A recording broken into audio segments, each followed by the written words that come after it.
একটা তাইলে এক একজনে স্টার দিলাম। আগের মতো রুচি নাই,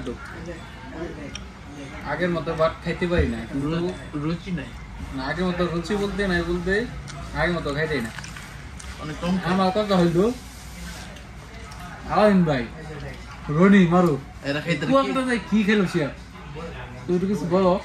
কিচ্ছু খাইছে না। এই যে তারা কুরাল মাছ এটা কুরাল মাছ খাওয়াবি, কুরাল মাছ খেলেছেন কেমন?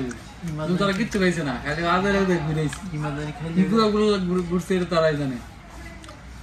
আমরা কদিন পরে যাবো টুন্ডা মাছ খাইছে, টুন্ডা মাছ না খাইছে, টুন্ডা মাছ যাবো। কেরবুলা তারা টুন্ডা মাছ এরকম নাম হইলো, নাম হলো টুন্ডা মাছের, কিন্তু নাম হইলো না। আশিক তুমি কখনো শুনছো টুন্ডা মাছ? না, টুন্ডা মাছের কোনো নাম হইলো না। ঠিক আছে, এটা তো একটা ব্লগ হয়েছে না। আজকে আঙ্গুর ব্লগ দেখে তারা শিখুক, সামনে যারা তারা ভালো ব্লগ করতে পারে। ঠিক আছে না? সবাই অবশ্যই এই ভিডিওটা শেয়ার করে দিবেন, যাতে করে সবাই দেখতে পায়। ঠিক আছে, ধন্যবাদ সবাইকে।